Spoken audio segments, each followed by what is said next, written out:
register your songs. If you love something, keep at it. Whether you get discouraged or not, just try to keep with it. My name's TuneSquad. I go by, you just call me Tune. I'm from Columbus, Ohio. I stay in Atlanta, Georgia now for the production. I produce and engineer. I've been producing since the end of 2012, so a long time for real. And then been engineering for about 5-6 years. I've been in Atlanta it's going on my second year. I moved out here in April of 23.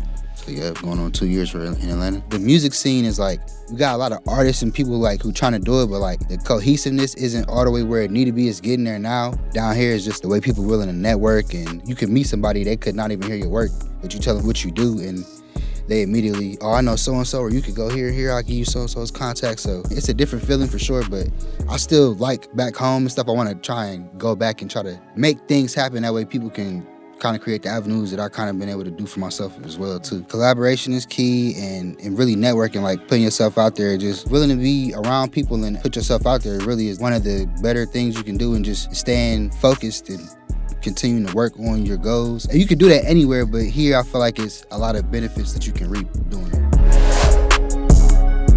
When I was back my senior year of high school, mine and everything was still going or whatever, and some dudes from Chicago did this little freestyle, and it was titled And so I was telling my friend, he said, you feel me, put some drums on it, yada yada. So I put a beat to it and put it on YouTube, and then they hit me up and end up, you feel me, wanting to get the beat so they can make a song to it. End up doing that, and that song mainly generated a lot of those streams, being a viral song and stuff like that. And then artists that I work with, it's an artist out of the city, Columbus, Ohio, named EKT40. He signed to Dream Chasers under Meek Mill, and he does a lot of good numbers and stuff like that. And working with him, just other artists throughout the city, stuff like that, they just been getting streams that way, and just trying to help people promote their stuff is the best I can. And then just trying to put myself out there, send stuff to other artists that are growing themselves that they've added to that stream number too. So really, the collaboration between artists and producers is what kind of got that where it is.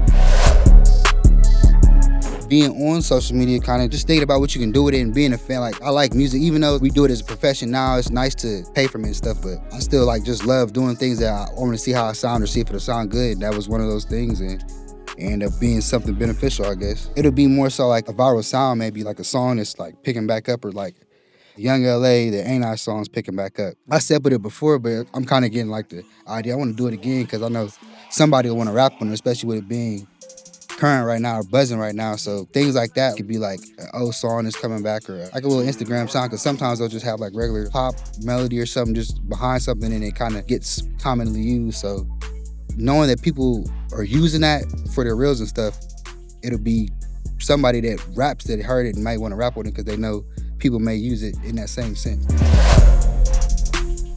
I can't remember exactly when I signed up for BeatStars. Not long after high school, I believe.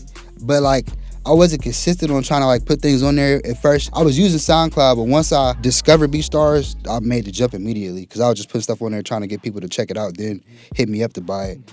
I know longer than I've been engineering, but maybe 6 to 8 years maybe. I'm always hopeful that it'll pick up. I just know that it's things I gotta do as a producer / businessman to keep up with that and stuff. But I'll have spurts, and I got so many beats that I still haven't put up on there because I've been making beats for so long that it could be old ones that still sound new, or I'll find beats that I like. I really want to put that out there. I really want to put that out there so someone can see it themselves and they may jump on it. I seen Kato in there, and I've been watching him for years. He's one of the people that I would study from and really try to pick up things from. And then I've been fortunate enough to work with Ant Chamberlain. He got a good buzz and following on there.